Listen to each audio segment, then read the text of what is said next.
কোরআনের আলাম নাশরাহ লাকা সাদরাক, এই সূরাকে বলা হয় সূরা ইনশারাহ। এটা মক্কার জমিনে নাজিল হয়েছে বিদায় এটাকে মক্কি সূরা বলা হয়। তো আমি বিসমিল্লাহ থেকে শুরু করব না, কারণ গতবারের তাফসীর শুধু বিসমিল্লাহর বায়ের মধ্যে ঢুকতে গিয়ে ঘন্টা চলে গেছে, কিন্তু বিসমিল্লাহর তাফসীর শেষ করতে পারি। তা আজকেও যদি আবার বিসমিল্লাহির রহমানির রহিমে ঢুকে যায়, সূরা ইনশারার কিছু বলতে পারবো না, কারণ কোরআন এটা মহা সমুদ্র। এটা বোঝার জন্য আপনাকে আমাকে আমার মাওলা রহমাতুল লিল আলামিনকে দিয়ে দিয়েছেন। কথা ঠিক না? আমার রাসূল কি মাকতাবে গেছে? যায় নাই। মাদ্রাসায় গেছে? যায় নাই। স্কুলে গিয়েছে? যায় নাই। কেন? আল্লাহ বলে হাবিব মাকতাবে যাওয়া লাগবে না, স্কুলে যাওয়া লাগবে না, মাদ্রাসায় যাওয়া লাগবে না, কলেজে যাওয়া লাগবে না, ইউনিভার্সিটি যাওয়া লাগবে না। কেন? আপনি দুনিয়াতে আসার আগে আর রহমান আল্লামাল কোরআন, এই কোরআনটা আমি আল্লাহ শিক্ষক হইয়া আপনি নবীকে সম্পূর্ণ শিখিয়ে দিয়ে দিয়েছে।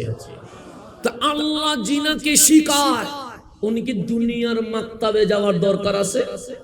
স্কুলে যাওয়ার দরকার আছে? মাদ্রাসায় যাওয়ার দরকার আছে? সেই জন্য আমরা জন্ম নিয়েছি ছাত্র হয়ে। আমার রাসূল বলছে বুইস্তু মুআল্লিমান, সবাই জন্ম নেয় ছাত্র হইয়া, আর আমি নবী মা আমেনার ঘরে এসেছি ডাইরেক্ট শিক্ষক হইয়া।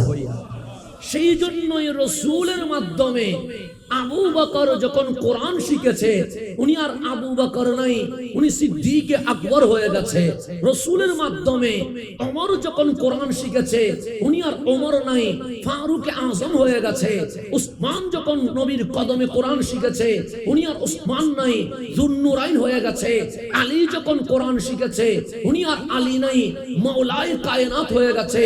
সোয়া লক্ষ সাধারণ মানুষ কামলিওয়ালার কদমে যখন কোরআন শিখে গেছে, ওনারা অসাধারণ সাহাবীয়ে রাসূল হইয়া রাদিয়াল্লাহু আনহুমের মর্যাদায় পৌঁছে জান্নাতুল ফেরদাউসের মালিক হয়ে গেছে। তাহলে কোরআন শিখতে পারলে লাভ আছে না নাই? আছে। কোরআন মানে শুধু অনুবাদ না, অনুবাদ আপনিও পারবেন, অনুবাদ আমিও পারবো। এটার জন্য মাদ্রাসায় যাওয়া লাগে না, আপনার ঘরে একটা বাংলা অনুবাদ নিয়ে গেলেই বাংলা কোরআন শেখা যায়। কিন্তু কোরআনের আসল মেসেজ, আসল নলেজ, এটা জানার জন্য অবশ্যই শিক্ষক লাগবে। শিক্ষক ছাড়া কোরআন শেখার কোনো সুযোগ। তা আমাকে সূরা ইনশারাহ এটা তাফসীর, আমি ডানে বামে কিছু বলবো না, কারণ সময় অপচয় হয়ে যাবে। আমি চেষ্টা করব সময় নিব কম, কথা বলবো বেশি। আমি আমার কথা বললে সওয়াব হবে না। যদি বলি আলিফ লাম মিম, সওয়াব আছে না নাই? আছে। 10 সেকেন্ড লাগছে।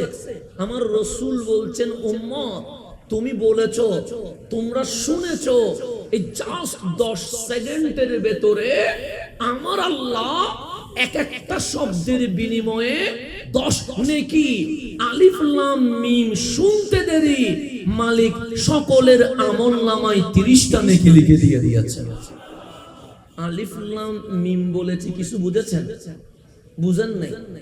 না বুঝি বললে যদি এক শব্দে 10 নেকি, 3 শব্দে 30 নেকি হয়, আজকে যদি এই মাহফিলে সূরা ইনশারাহ বুঝে যান, আমার মন বলছে এই একটা সূরা আমাদের জান্নাতে যাওয়ার ওসিলা হয়ে যাবে।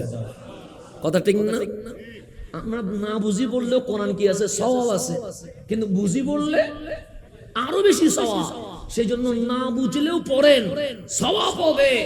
না বুঝলে বুঝানোর ট্রাই করেন। কেন? কোরআনের একটা আয়াত যদি বুঝতে পারেন, এটা আপনার আমার জীবনে জান্নাতে যাওয়ার একটা পাথিও হয়ে যাবে। আল্লাহ যেন আমাদেরকে বুঝার তৌফিক নসিব করে। এখন আসে সর্বপ্রথম সূরা ইনশারাহর শানে নুজুল। প্রত্যেকটা আয়াত নাজিল হওয়ার পিছনে ঘটনা আছে। প্রত্যেকটা আয়াত নাজিল হওয়ার পিছনে কারণ আছে, প্রত্যেকটা আয়াত নাজিল হওয়ার পিছনে সবব আছে।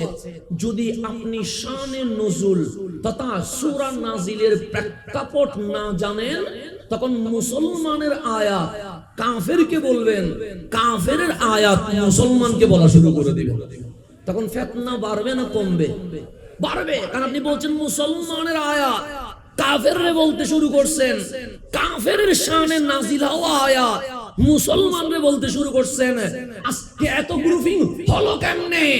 একটাই কারণে, কোরআনও এক, ইসলামও এক, আল্লাহও এক, রাসূল এক। তাহলে মুসলমানের ভিতরে বিরোধ হইল কেমনে? একটা কারণে, তাফসীরুল কোরআনের নাম দিয়ে কোরআনের অপব্যাখ্যা করার কারণে। এখানে অন্য কোনো কারণ নাই। কারণ একটা, সেটা হচ্ছে কোরআনকে মিসবিহেভ করেছে, কোরআনের আসল মেসেজ জাতিকে জানায় নাই।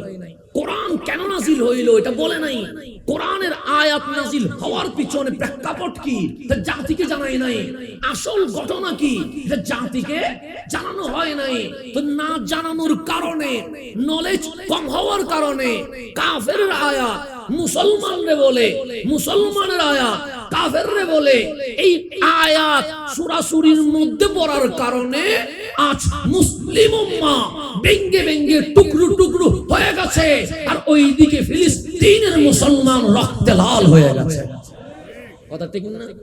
এটা বিশাল উৎসব নিয়েছে। মুসলমানের ভেতরে দল করে দাও, মুসলমানের ভিতরে মারামারি করে দাও, মুসলমানের মধ্যে গ্রুপিং করে দাও, মুসলমানের ভিতরে হিংসা বিদ্বেষ চালু করে দাও, মুসলমানের ভিতরে জ্বালাজালি শুরু করে দাও। কেন? আমাদের ইহুদি খ্রিস্টানরা মারতে যেন সুবিধা হয়। তো এই মারার সুবিধার জন্য এরকম দাড়ি টুপি জুব্বা দিয়ে আল কোরআনের তাফসীরের নাম দিয়ে আজ মুসলমানের ভেতরে কাফেরের আয়াত মুসলমানরে বলে, মুসলমানের আয়াত কাফেররে বলে, যার কারণে আজ মুসলিম উম্মাহ টুকরো টুকরো হয়ে গেছে। আমরা যদি আবার কামলিওয়ালা রাসূলের তাফসীরে ফিরে যায়, শাহ জালালের জমিন আবার শাহ জালালের জমিনে রূপান্তর হয়ে যাবে। কিন্তু আমাদেরকে যেতে হবে কোন দিকে? রাসূলে আরবের দিকে। আমাদের যেতে হবে কামলিওয়ালা রহমাতুল্লিল আলামিনের দিকে। আমার নবীর তাফসীর জাতিকে জানাতে হবে। আমার নবীর শিখিয়ে দেওয়া তাফসীর সাইয়্যিদুনা আব্দুল্লাহ ইবনে আব্বাস রাদিয়াল্লাহু তাআলা আনহুমা যে তাফসীর করেছে, সেই তাফসীর আমাদেরকে জাতিকে জানাতে হবে। সিদ্দিক আকবর যেটা করেছে সেটা আমাদেরকে জানাতে হবে। ফারুক আযম যে তাফসীর করেছে এটা আমাদেরকে জানাতে হবে। উসমান যুন্নুরাইন যে তাফসীর করেছে সেই তাফসীর আমাদেরকে জানাতে হবে। মাওলা আলী যে তাফসীর করেছে সেই তাফসীর আমাদেরকে জানাতে হবে। ইমাম হাসান, ইমাম হুসাইন রাদিয়াল্লাহু তাআলা আনহুম যে তাফসীর করেছে সেই তাফসীর আমাদেরকে জানাতে হবে। এই তাফসীর যদি আমরা জাতিকে জানিয়ে দিতে পারি, তাহলে আর বেশি দিন নয় এই সোনার বাংলাদেশে কামলিওয়ালার প্রেমের জমিন রূপান্তর হয়ে যাবে। সেই জন্য আমাদেরকে শানে নুজুল, আয়াত নাজিলের প্রেক্ষাপট আমাদেরকে কি করতে হবে? জানতে হবে, ঘটনা জানতে হবে। ঘটনা না জানলে সকালবেলার কথা রাত্রে বলবেন, শীতকালের মাহফিল গরমকালে করবেন, গরমকালের মাহফিল বৃষ্টিকালে করবেন, তখন ফিতনা কমবে না, ফিতনা আগের চেয়ে আরো কোটি গুণ কি হয়ে যাবে? বেড়ে যাবে। এখন সূরা ইনশারাহ কেন নাজিল হয়েছে আমি বলবো না, আমার বাবা থেকেও শুনতে হবে না, আজকে যারা আসবেন ওনাদের থেকেও শুনতে হবে না। রুহুল বায়ানে সূরা ইনশারার শানে নুজুল উল্লেখ করতে গিয়ে বলছে, কামলিওয়ালা রাসূল মসজিদে হেরেমের বারান্দায় বসে আছে, আসমানের দিকে চেহারা উঠে গেছে, ডাক দিয়ে বললেন রব্বি, হে আমার রব। আল্লাহ বললেন হাবিব কিছু বলবেন? হ্যাঁ, হাবিব মাহবুবের অনেক কথা আছে যেটা গোপনে বলতে হয়, যেটা গোপনে। আল্লাহ বলেন হাবিব বলেন, আপনি বাবা আদমকে খলিফাতুল আরদ বানিয়েছেন, বড় নিয়ামত দিয়ে দিয়েছেন। আপনি মূসা আলাইহিস সালামকে মিন ওয়ারাইল হিজাব জিবরিল বাদ দিয়া ডাইরেক্ট কথা বলে কালিমুল্লাহ বানিয়ে দিয়েছেন। আপনি ইব্রাহিম আলাইহিস সালামকে আপনি খালেক মালিক মাবুদ হওয়ার পরেও খলিলুল্লাহ বানিয়ে দিয়েছেন। আপনি ঈসা রূহুল্লাহকে ঈসা রূহুল্লাহর মর্যাদা দিয়েছেন। এখন বলেন আমি রাসূলকে আপনি কি দিয়েছেন?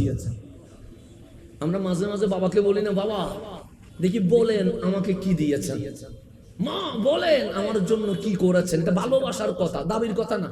একটা হচ্ছে দাবি করা, আর একটা হচ্ছে মনকে সান্ত্বনা দেওয়ার জন্য ইতমিনানিল কলব, কলবকে পরিশান্ত করার জন্য এমনিতেই বলা। যখন বাবা বলবে আমি তোর জন্য এটা করেছি, আমি তোর জন্য এটা করেছি, আমি তোর জন্য এটা করেছি, তখন আমার শুনতে বড় ভালো লাগে। কেন? আমার বাবা আমার জন্য এই সব করেছে। যেমন আমি কি রকম এটা এই জমিনে আপনারা বলতে পারবেন না, আমি কি রকম এটা সবচেয়ে বেশি বলতে পারবে আমার মা এবং আমার বাবা। কথা ঠিক না? কিন্তু দেখবেন আমার বাবা যখন আমাদের হুসাইন ভাইয়ের সাথে দেখা হয়ে গেল, কার সাথে? আমি কিরকম এটা আমার বাবা জানে না, জানে। কিন্তু হুসাইন ভাইয়ের সাথে যখন দেখা হলো, ওনাকে বললেন, উনি বললেন হুজুর হাসান ভাই কালকে আমাদের গুমদন্ডিতে মাহফিল করছিল, আমি সেখানে গিয়েছিলাম। তা আমার বাবা জানে না আমার এলম কতটুকু আছে? জানে কি জানে না? জানে। আমি কি বলতে পারি তা আমার বাবা জানে না। কিন্তু হুসাইন ভাইকে বলছেন হাসান কালকে আসছিল, হ্যাঁ মাহফিল কেমন করলো, কি বিষয়ে মাহফিল করছে, জনগণ বুঝছে, তুমি তো জানে আমি কিরকম। এরপরেও জিজ্ঞেস করছে কেন?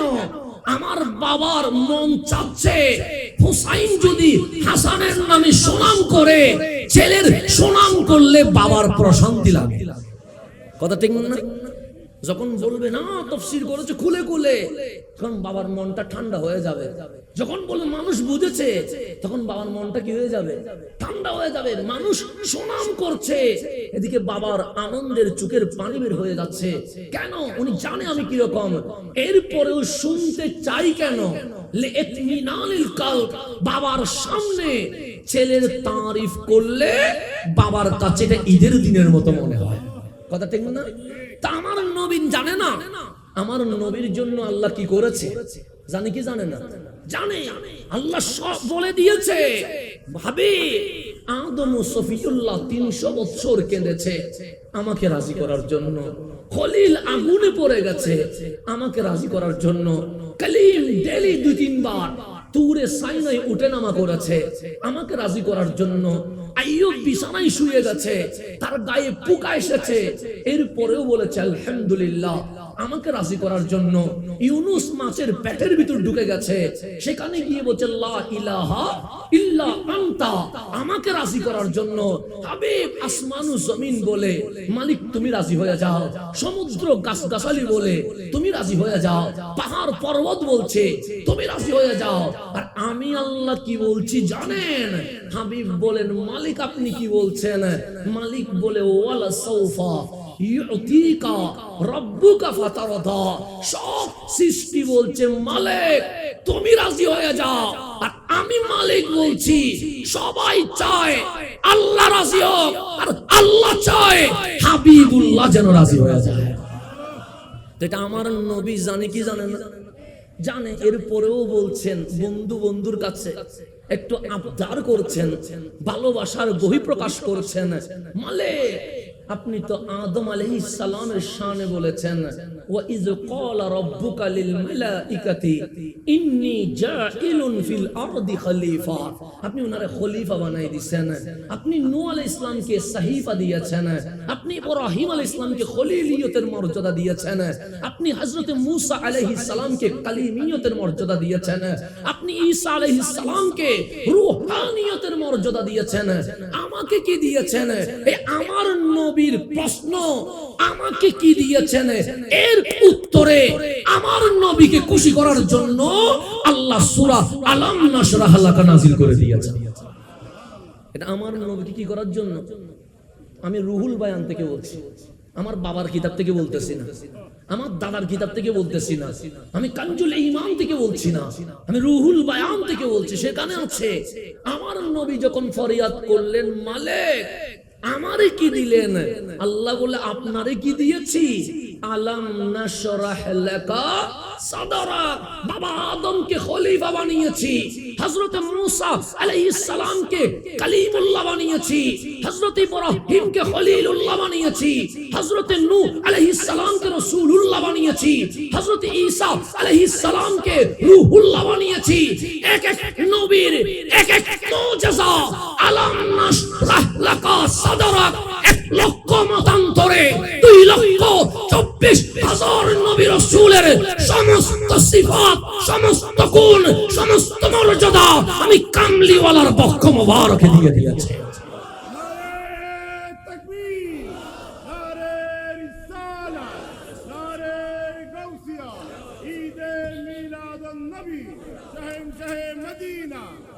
আল্লাহ বলছেন আলাম নাশরাহ লাকা সাদরাক।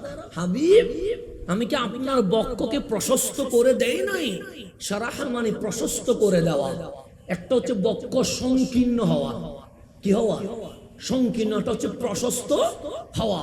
যেমন আমাদের বাংলাদেশে যিনি ইঞ্জিনিয়ার হয় উনি কি ডাক্তার হতে পারে? যিনি ডাক্তার হয় উনি কি অ্যাডভোকেট হতে পারে? যিনি অ্যাডভোকেট হয় উনি কি আবার জজ হতে পারে? যিনি জজ হয় উনি কি আবার রাষ্ট্রপতি হতে পারে? রাষ্ট্রপতি। তাহলে এক একটা মানুষ এক একটা জিনিস নিতে পারে, একসাথে সব জিনিস নিতে পারে। যেমন আমি যখন মাদ্রাসায় পড়ছি, আমার গণিতের টিচার ইংরেজি ঘন্টায় বদলি আসলে ইংরেজি পড়াইতেন না। কেন? সেটাতে আমি অভিজ্ঞ নয়।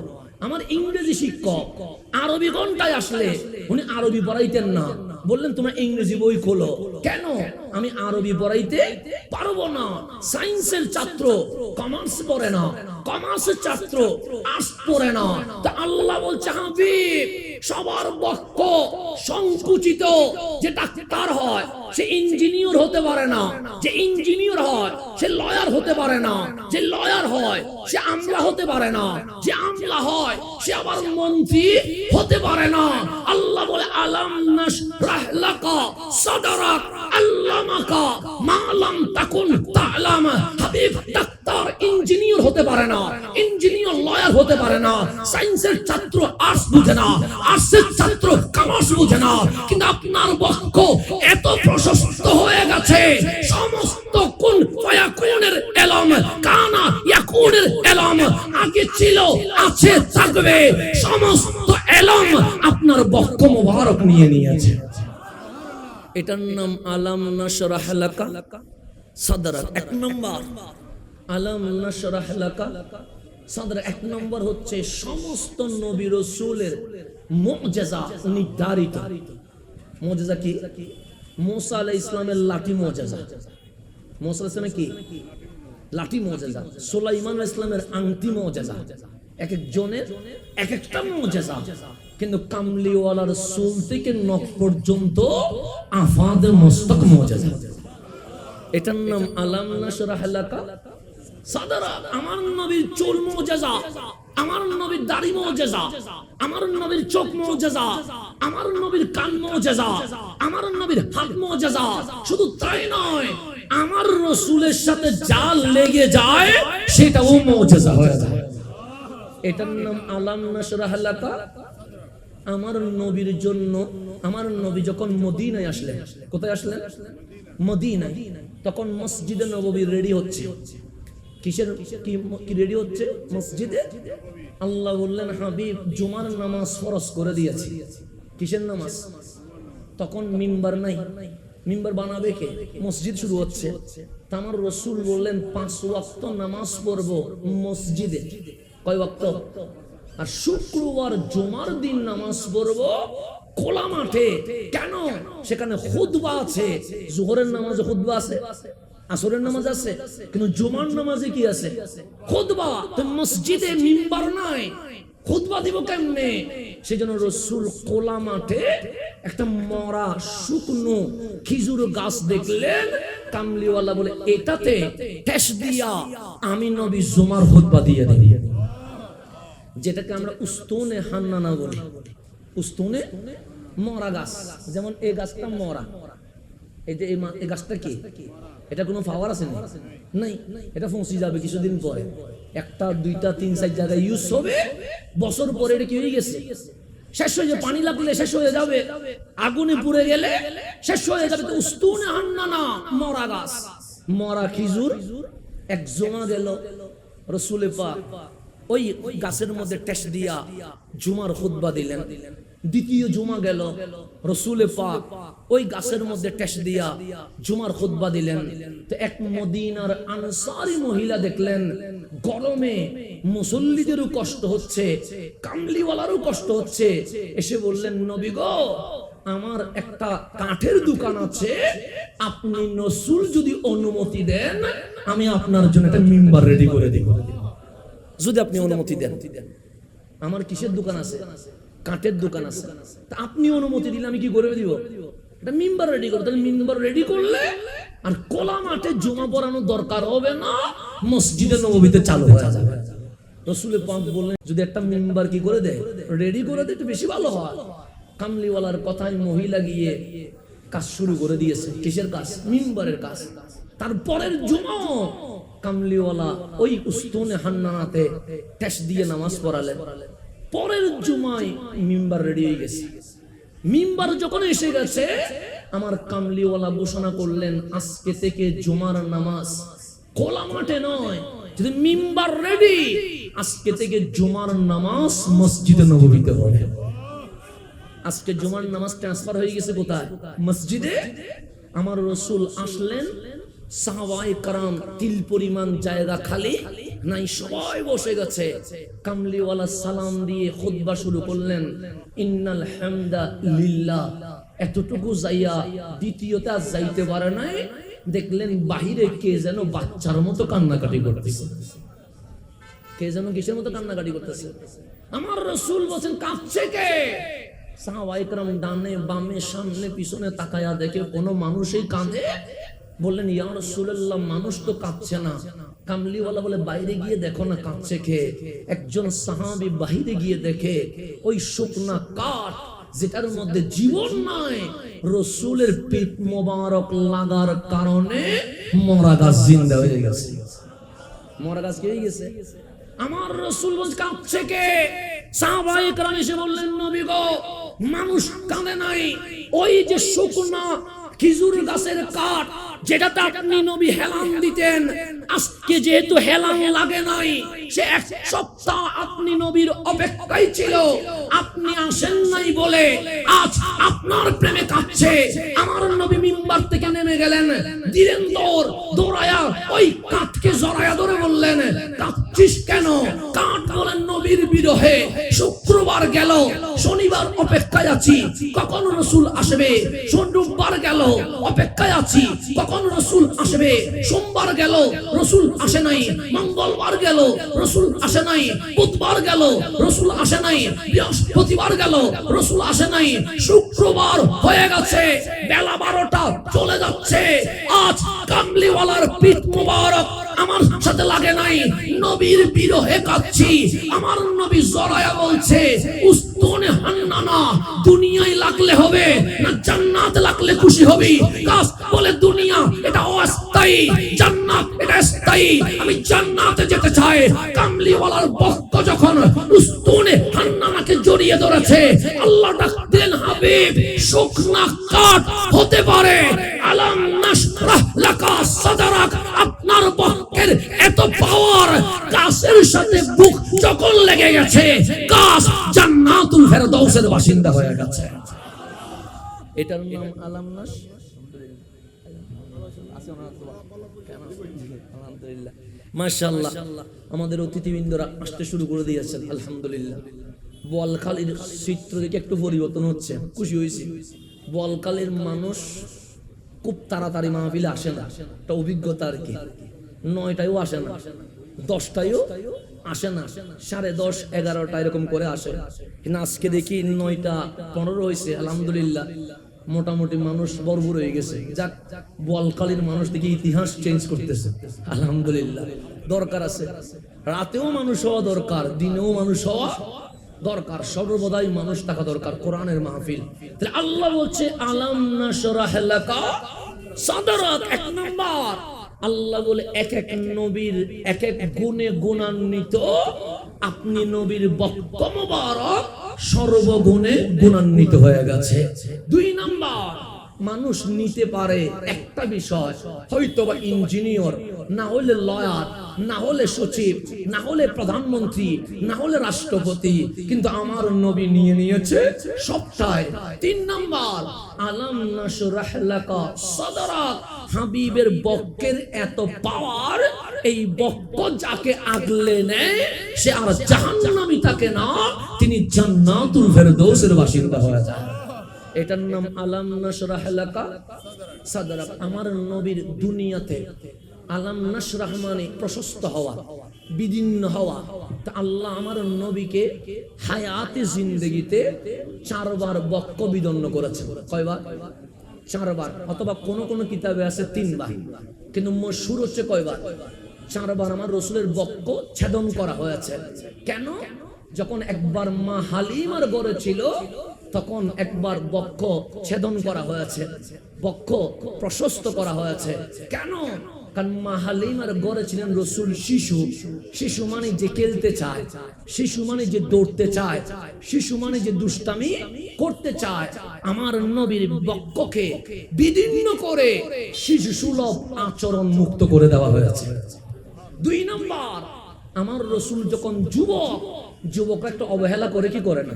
করে সিনেমায় যায়, নাটকে যায়, জেনায় যায়, মদকে যায়, সময় এমনিতে লস করে দেয়। এরকম আছে না? নাই?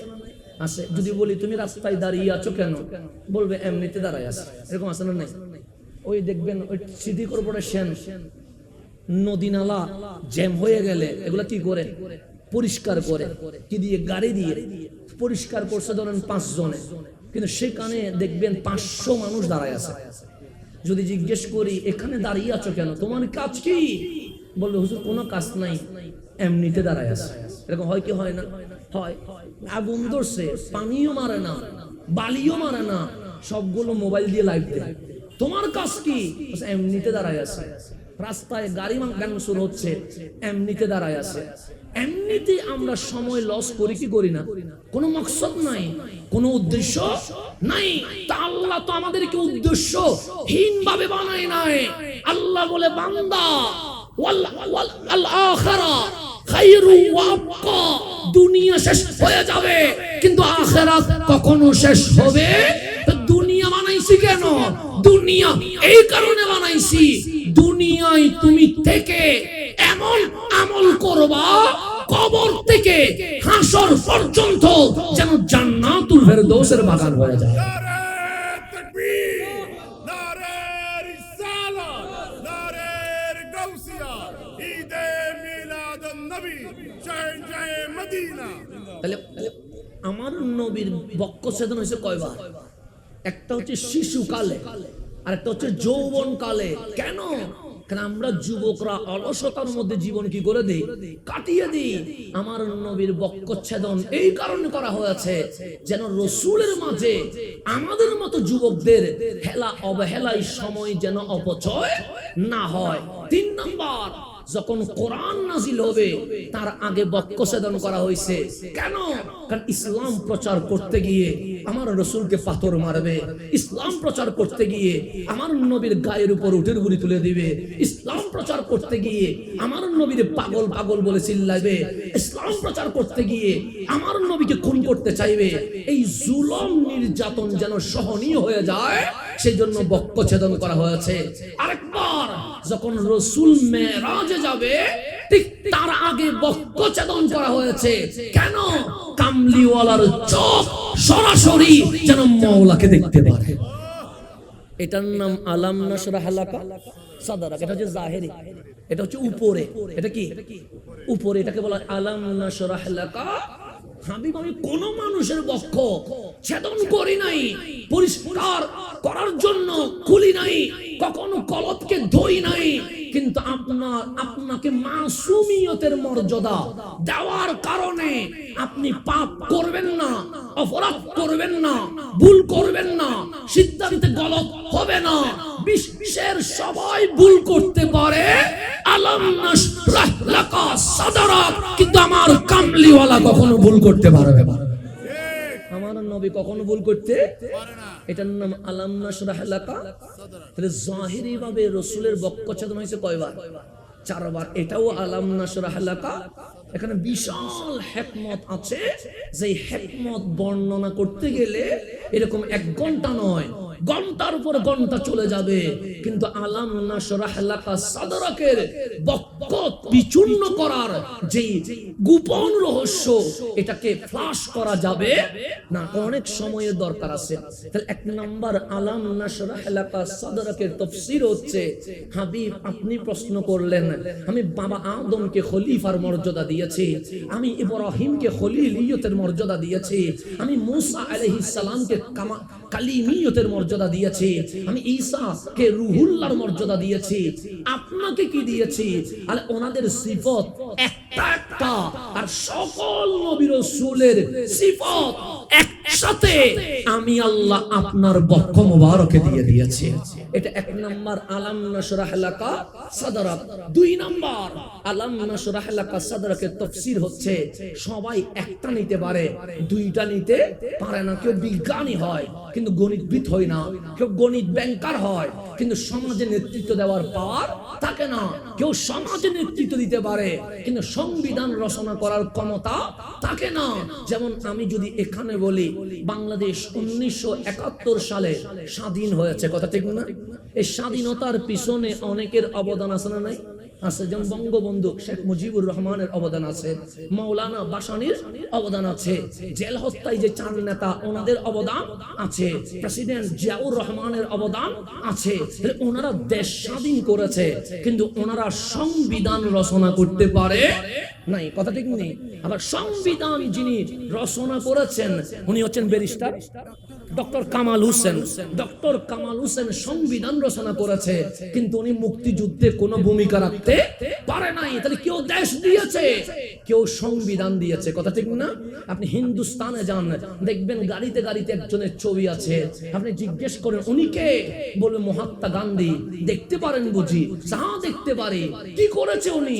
উনি এটা নেশন দিয়েছেন, জাতীয়তা দিয়েছেন, সেটার নাম কি? সে ভারতীয়। তাহলে উনি দেশ দিতে পারে নাই, সংবিধান দিতে পারে নাই, ধর্ম দিতে পারে নাই, শুধু নেশন জাতীয়তা দিয়েছে।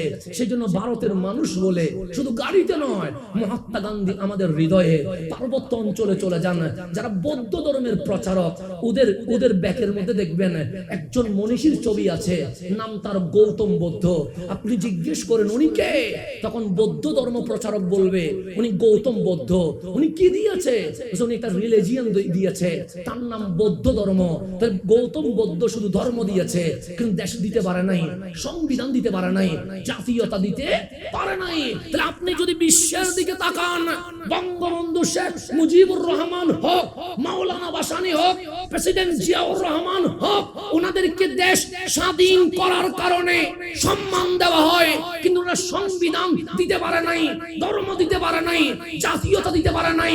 প্রফেসর কামাল হোসেন সংবিধান দিয়েছে, রাষ্ট্র দিতে পারে নাই, ধর্ম দিতে পারে নাই, জাতীয়তা দিতে পারে নাই। মহাত্মা গান্ধী জাতীয়তা দিয়েছে কিন্তু ধর্ম দিতে পারে নাই, দেশ দিতে পারে নাই, সংবিধান দিতে পারে নাই। গৌতম বুদ্ধ ধর্ম দিয়েছে, সংবিধান দিতে পারে নাই, রাষ্ট্র দিতে পারে নাই, জাতীয়তা দিতে পারে নাই। 1400 বছর আগে আপনার নবী কামলিওয়ালাকে জিজ্ঞেস করেন, নবী গো আপনি কি রাষ্ট্র দিয়েছেন? আপনার নবী বলবে অর্থনীতি, সমাজনীতি, রাষ্ট্রনীতি সব কিছু মিলায়া সর্বভৌম জাসিরাতুল আরব আমি মুস্তাফা দিয়ে দিয়েছি।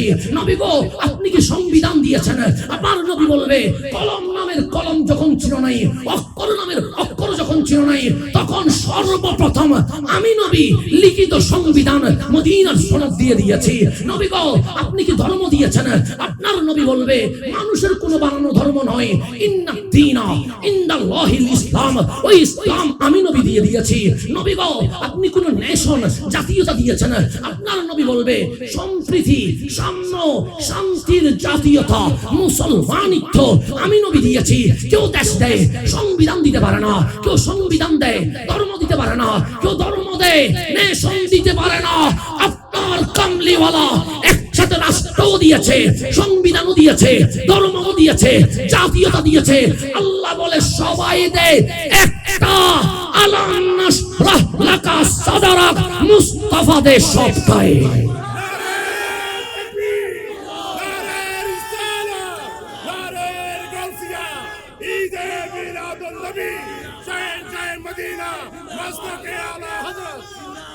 তাহলে আলাম নাশরাহ লাকা সবাই দিতে পারে কয়টা?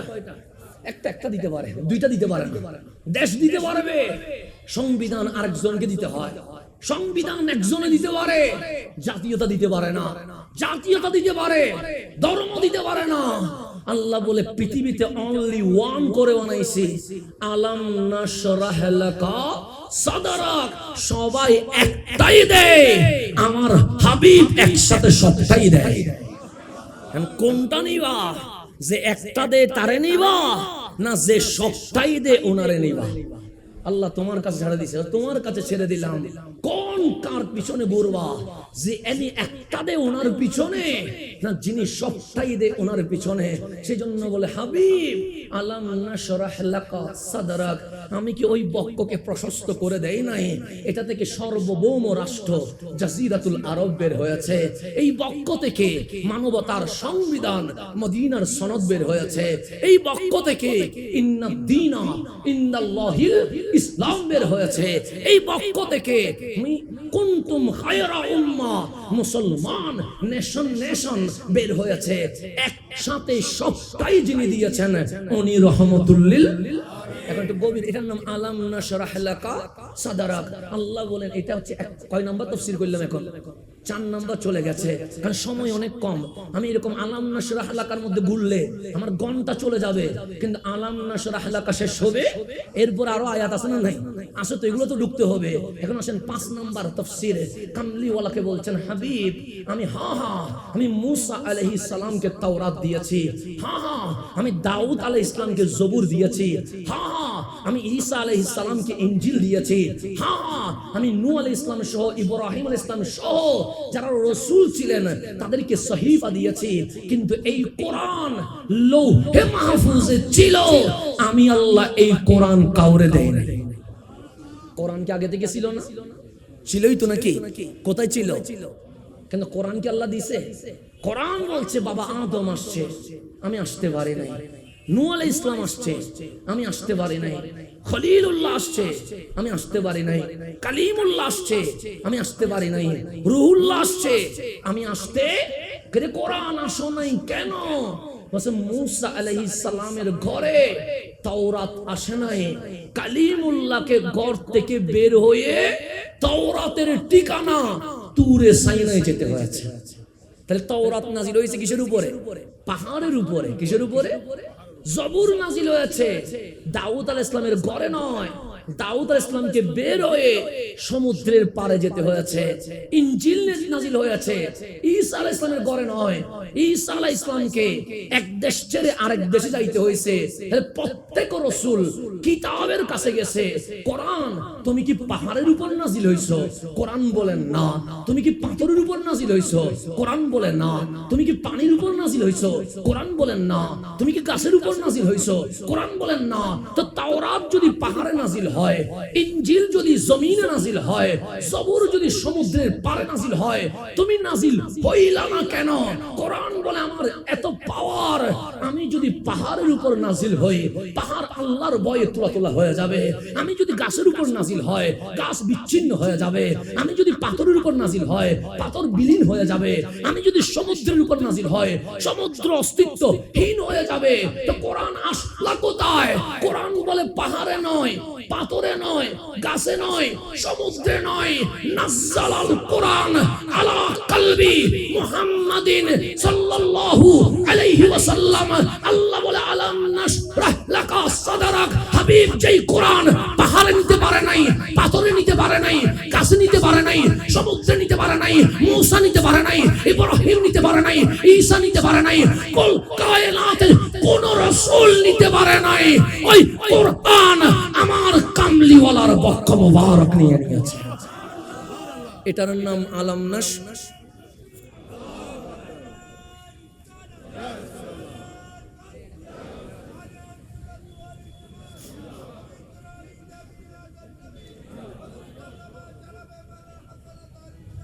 এটার নাম আলাম নাশরাহ লাকা। কয়টা গেল? 5টা। 6 নাম্বার চলে আসেন, দ্রুত চলে আসেন। কয় নাম্বার এখন? 6 নাম্বার। 5 নাম্বার শেষ হয়ে গেছে, এখন কয় নাম্বারে? 6 নাম্বারে চলে আসেন। 6 নাম্বারে আলাম নাশরাহ লাকা সাদরাক। আমরা গুনাহ করছি কি করি নাই? এতে কোনো সন্দেহ আছে? আপনি এটা মনে করিয়েন না আমি টুপি দিয়ে সুফি সাহেব হয়ে গেছি, না আমারও গুনাহ আছে। আপনি এটা মনে করিয়েন না হুজুর মনে হয় স্টেজে উঠছে মাসুম বান্দা মনে হয়, না আমারও ভুল আছে, আমার অপরাধ, আমার ভুল অস্বীকার করার কোনো সুযোগ নাই। আছে সুযোগ আছে? নাই। সেজন্যই তো আল্লাহ তওবার ব্যবস্থা করেছেন। কিসের ব্যবস্থা? বান্দা বারবার তওবা কর, বারবার তওবা কর। তা আমরা যেহেতু মাহফিল করি আমাদের ভুল একটু বেশি হয়। কেন?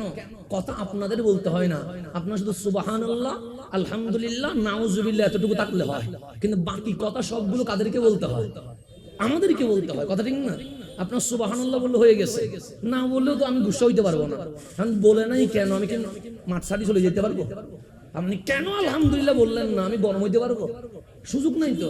পাবলিক বলে ইচ্ছে করলে কমও, না হইলে বলবো না। তোমার কি হয়েছে? তোমার মাহফিল তুমি করে যাও। কথা ঠিক না?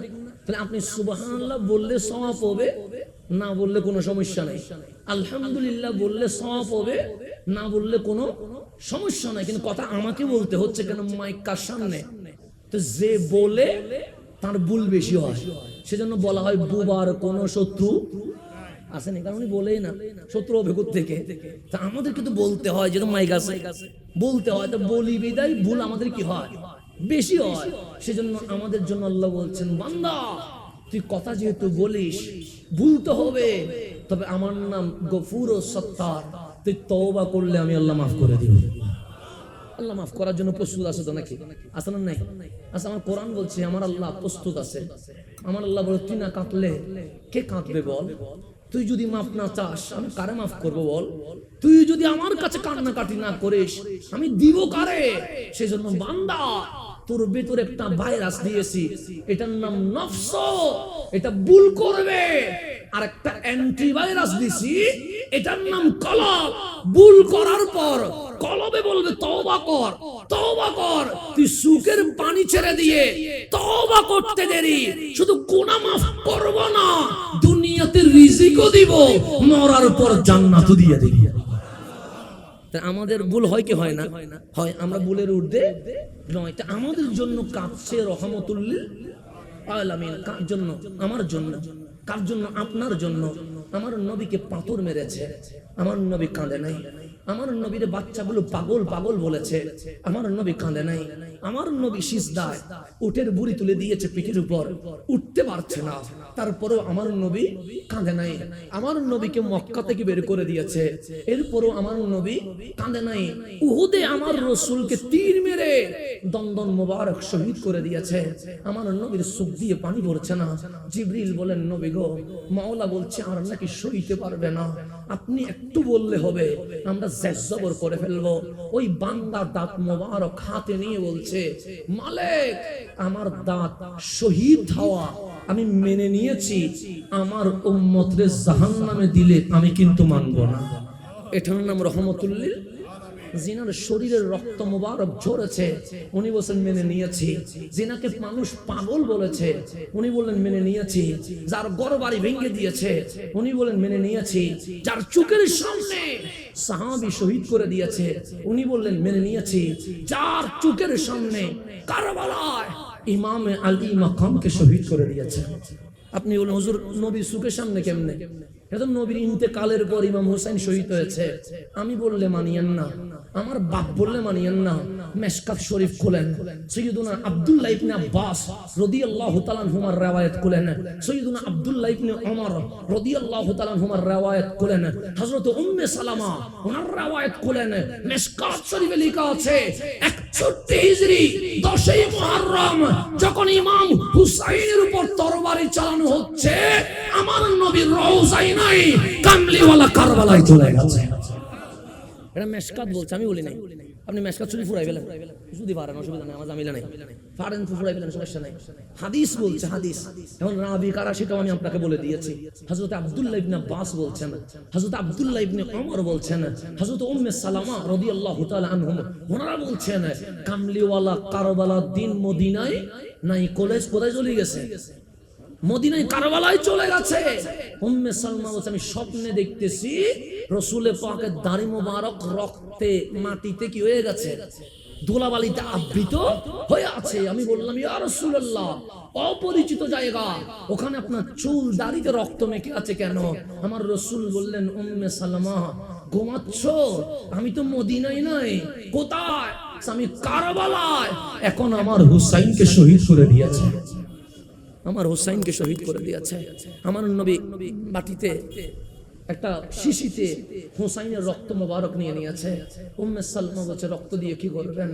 হুসাইনের শাহাদাত মেনে নিয়েছি, এই রক্তের ওসিলা ধরে আমি নবী উম্মতকে জান্নাতে নিয়ে যাব। যিনি উম্মত উম্মত করছেন বলছেন আমার দন্দন মোবারক শহীদ হইছে, আমি মেনে নিয়েছি, কিন্তু উম্মত জাহান্নামে দিলে মানতে পারবো না। তুমি আমার হুসাইনকে নিবা, আমি সইয়ে নিয়েছি, কিন্তু আমার উম্মতকে জাহান্নাম দিতে পারবা না।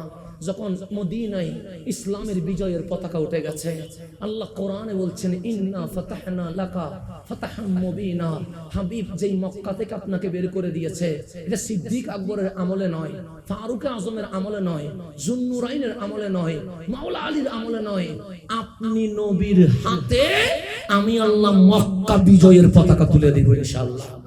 মক্কা আপনার হাতে বিজয় হবে। আমার নবীর হাতে ৮ম হিজরিতে মক্কা কি হয়ে গেছে, বিজয় হয়ে গেছে।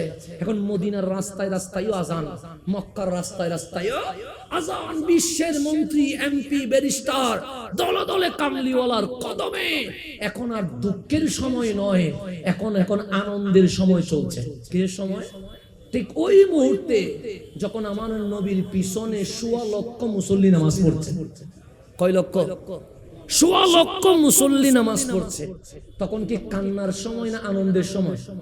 কান্নার সময় যখন পাথর মারছে, কান্নার সময় যখন উটের বুড়ি তুলে দিছে, কান্নার সময় যখন পাগল বলছে, কান্নার সময় যখন সাহাবীদেরকে শহীদ করছে, কান্নার সময় যখন বদর, উহুদ, হুনাইন, খন্দক হয়েছে।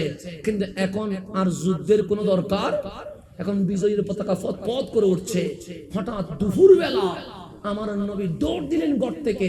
সাহাবায়ে কেরাম আশ্চর্য হলেন, রাসূল তো দৌড়ে না, আজকে দৌড় দিলেন কেন? সাহাবায়ে কেরাম নবীর পিছনে দৌড় দিলেন।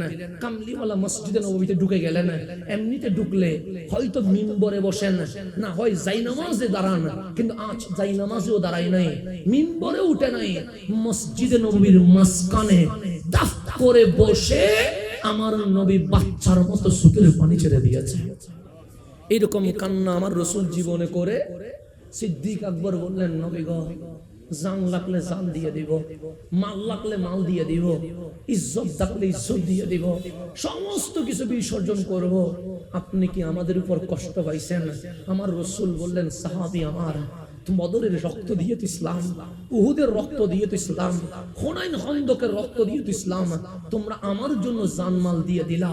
আমি নবী তোমাদের উপর রাগ করি নাই, আমিও খুশি আছি, আমার মাওলাও তোমাদের উপর খুশি আছে। ফারুক আজম নামাজের শুরুতে বসে গেছে, ডাক দিয়ে বললেন নবী গো, কাঁদে না, কাঁদে না, আপনাকে হাসি ফোটানোর জন্য আমরা সবকিছু দিয়ে দিব। রাদিতু বিল্লাহি রাব্বা ওয়া বিল ইসলামে দীনা ওয়া বি মুহাম্মাদিন সাল্লাল্লাহু আলাইহি ওয়াসাল্লাম নবিয়া। আমরা আল্লাহকে রব পাইয়া বড় খুশি হয়েছি, ইসলামকে দ্বীন পাইয়া বড় খুশি হয়েছি, আপনাকে নবী পাইয়া বড় খুশি হয়েছি। আমার নবীর চোখের পানি কমে না। হঠাৎ করে মালিক ডাক দিয়ে বললেন জিবরিল, সিদরাতুল মুনতাহায় বসে আছো, আমার কামলিওয়ালা কাঁদছে, আমি সব সইতে পারি, কিন্তু আমার নবীর চোখের পানি সইতে পারি না। জিবরিল, আজকে চোখের পানি যদি বেয়ে দাঁড়িয়ে জমিনে যদি পড়ে যায়, আমি আল্লাহর কাহ্হারিয়তে আযাব দিতে আমি দেরি করব না। জিবরিল আমিন সমস্ত শক্তি অ্যাপ্লাই করে কামলিওয়ালার কদমে এসে গেছেন। ডাক দিয়ে বললেন নবী গো, কাঁদছেন কেন? আল্লাহ না আপনার শানে বলেছে ওয়ারাফা'না লাকা যিকরাক, আপনি কাঁদছেন কেন? আল্লাহ না আপনার শানে বলেছে ওয়াদ্দুহা, আপনি কাঁদছেন কেন? আল্লাহ না আপনার শানে বলেছে ওয়ামা আরসালনাকা ইল্লা রাহমাতাল লিল আলামিন, আপনি কাঁদছেন কেন? আল্লাহ না আপনার শানে বলেছে ইন্না আতাইনা কাল কাউসার। হাবিব, আপনার কোনো টেনশনই নাই। কাল হাশরের ময়দানে সবাই যখন নফসি নফসি করবে, আসা আইয়াবআসাকা রাব্বুকা মাকামাম মাহমুদা, আল্লাহর আরশে প্রধান অতিথি হিসেবে আপনিই তো বসবেন। আপনার কোনো টেনশন। আমার রাসূল বললেন, জিবরিল আমি যে আমার জন্য কাঁদছি তোমারে বলছে কে?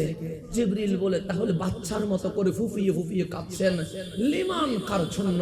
আমার নবী বলে, আমার জন্য কাঁদছি না। আমার জিবরিল বলেন, নবী গো তাহলে সাহাবায়ে কেরামের জন্য কাঁদছেন, আবু বকর ওমর ওসমান আলীর জন্য কাঁদছেন, আনসার মুহাজিরের জন্য কাঁদছেন রাদিয়াল্লাহু তাআলা আনহুম, তাদের জন্য কান্না করার দরকার নাই। মালিক এমন রাজি হইছে ওনাদের জন্য জান্নাতুল ফেরদৌস সাজিয়ে দিয়েছে। আমার রাসূল বললেন, জিবরিল আমি আমার জন্য কাঁদি নাই, আমার সাহাবীদের জন্য কাঁদি নাই। আমার জিবরিল বললেন, তাহলে আলীর জন্য কাঁদছেন, ফাতেমার জন্য কাঁদছেন, হাসান হুসাইনের জন্য কাঁদছেন, জৈনুল আবেদিনের জন্য কাঁদছেন, ইমাম বাকরের জন্য কাঁদছেন, জাফর সাদিকের জন্য কাঁদছেন, আব্দুল কাদের জিলানীর জন্য কাঁদছেন, শাইন শাহে সিলকুটের জন্য কাঁদছেন, গাউসুজ জামান আল্লামা তাইয়্যিব শাহওয়াজির জন্য কাঁদছেন, হুজুর আল্লামা তাহের শাহর জন্য কাঁদছেন, হুজুর সৈয়দি আহমদুল্লাহ মাইজবান্ডারির জন্য কাঁদছেন, ইউসুফে সানি গোলামুর রহমান বাবা ভান্ডারির জন্য জান্নাতি নয়, জান্নাতের যুবকদের প্রেসিডেন্ট হয়ে যাবে। আমার ফাতেমা শুধু জান্নাতি নয়, জান্নাতের নারীদের সর্দারনি হয়ে যাবে। তখন জিবরিল বলে, তাহলে বিবিদের জন্য কাঁদছেন, কাঁদিয়েন না, আয়েশা খাদিজা সহ আপনার সকল বিবিদের জন্য আল্লাহ মিনার রেডি করে রেখেছে। আমার রাসূল বললেন, জিবরিল আমি আমার জন্য কাঁদি নাই, আমি আমার আহলে বাইতের জন্য কাঁদি নাই, আমি আমার সাহাবীর জন্য কাঁদি নাই, আমি আমার বিবিদের জন্য কাঁদি নাই। জিবরিল আশ্চর্য হয়ে গেছে, নবী গো কাঁদলে মানুষ নিজের জন্য কাঁদে, কাঁদলে মানুষ আপন বন্ধুর জন্য কাঁদে, কাঁদলে মানুষ পরিবারের জন্য কাঁদে, কাঁদলে মানুষ বিবির জন্য কাঁদে, নিজের জন্যও কাঁদেন না, বন্ধুর জন্য কাঁদেন না, পরিবারের জন্য কাঁদেন না, কাঁদছেন কার জন্য? কামলিওয়ালার দুই ঠোঁট বলছে ওয়ালি উম্মতি, ওয়ালি উম্মতি। জিবরিল ইয়াকুনুনা মিন বাদি, আসবে আমার পরে ওই উম্মতগুলোর গুনাহ আমি চোখের সামনে দেখতে পাচ্ছি। আমি নবী আমার উম্মতের জন্য কান্না করছি। কাল হাসরের ময়দানে যখন সূর্য নেমে আসবে, মগজ যখন সিদ্ধ হবে, তখন আমার উম্মত কি রকম করবে? যখন জমিন মাটি থাকবে না, তামা হয়ে যাবে, তখন রক্তগুলো সিদ্ধ হবে, তখন আমার উম্মত কি রকম করবে? যখন মাওলার কাহ্হারিয়তে ইজা জুলজিলাতিল আরদু জিলজালাহা, জমিন যখন কাঁপবে, তখন আমার উম্মত কি রকম করবে? যখন আল কারিয়া তুমাল কারিয়া ভয়ানক আওয়াজ আসবে, তখন আমার উম্মত কি রকম করবে? যখন বাবা আদম বলবে নফসি নফসি, তখন আমার উম্মত কি রকম করবে? যখন কালিমুল্লাহ মুসা আলাইহিস সালাম আরশের কুটি ধরে কেঁপে কেঁপে বলবে মাওলা নফসি নফসি, আজ মুসা নিজেকে নিয়ে টেনশনে আছে, তখন আমার উম্মত কি রকম করবে? যখন খলিলুল্লাহর মতো জাত ইব্রাহিম কান্না করবে, তখন আমার উম্মত কি করবে? তখন আল্লাহর হাবিবের কান্না দেখে জিবরিল বলছেন, নবী গো যদি আপনি নিজের জন্য কাঁদতেন আমি সান্ত্বনা দিতে পারতাম, যদি আহলে বাইতের জন্য কাঁদতেন আমি সান্ত্বনা দিতে পারতাম, যদি আসহাবে রাসূলের জন্য কাঁদতেন আমি সান্ত্বনা দিতে পারতাম, যদি বিবিদের জন্য কাঁদতেন আমি সান্ত্বনা দিতে পারতাম। কিন্তু উম্মত ওরা তো সিনেমা দেখে, ওরা তো নাটক দেখে, ওরা তো জানা করে, ওরা তো ব্যভিচার করে, তারা ইহুদি ব্রাজিল আর্জেন্টিনার জন্য জান দিয়ে দেয়। তাদের সান্ত্বনা দেওয়ার মতো জিবরিলের কাছে কোনো কিছুই নাই। জিবরিল উঠে গেছে সিদরাতুল মুনতাহায়, ডাক দিয়ে বললেন, মাওলা তোমার হাবিব নিজের জন্য কাঁদে নাই, তোমার হাবিব সাহাবীর জন্য কাঁদে নাই, তোমার হাবিব বিবির জন্য কাঁদে নাই, তোমার হাবিব আহলে বাইতের জন্য কাঁদে নাই। তো বললেন, ও জিবরিল কাঁদছে কার জন্য? সে দুই ঠোঁট বলছে ওলি উম্মতি লে উম্মতি লে উম্মতি, আমার উম্মতের জন্য কাঁদছি, আমার উম্মতের জন্য কাঁদছি। আমার মাওলা বললেন, জিবরিল আমার হাবিব কাঁদলে আমি সইতে পারি না, যাই একটা সান্ত্বনা দিয়ে বলো আমি উম্মতকে পেরেশান করব না, আমি উম্মতকে টেনশন দিব না, আমি হাবিবের উম্মতকে কষ্ট দিব না, এটা আমার নবীর সান্ত্বনা দাও না। জিবরিল আমিন চলে আসলেন, ডাক দিয়ে বললেন, হাবিব আর কান্না করতে হবে না। সে কেন? সে এই জন্য আল্লাহ বলছে উম্মতের ব্যাপারে আপনাকে পেরেশান করবে না, উম্মতের ব্যাপারে আপনাকে টেনশন দিবে না, উম্মতের ব্যাপারে আপনাকে আফসোস করাবে না। আমার নবীর কান্না আরো বাড়ি গেছে। লা আল্লাহ লা আল্লাহ লা আল্লাহ। জিবরিল এই সান্ত্বনায় আমার চোখের পানি বন্ধ হবে না, চোখের পানি বন্ধ হবে না। কামলিওয়ালার কান্না আরো বেড়ে গেছে। আল্লাহ ডাক দিয়ে বললেন, হাবিব কাঁদিয়েন না, কাঁদিয়েন না, আলাম নাশরাহ লাকা সাদরাক, আপনার বক্ষ এত বড় করে দিয়েছি, বাবা ছেলেকে বুকে নিবে না, মা মেয়েকে বুকে নিবে না, স্বামী স্ত্রীকে বুকে নিবে না, বন্ধু বন্ধুকে বুকে নিবে না। কাল হাসরের ময়দানে সবাই যখন একা হয়ে যাবে, আলাম নাশরাহ লাকা সাদরাক, আপনার বক্ষ এত প্রশস্ত হয়ে যাবে, কোটি কোটি উম্মত আপনি নবীর বক্ষ মোবারকে আশ্রয় দেবে।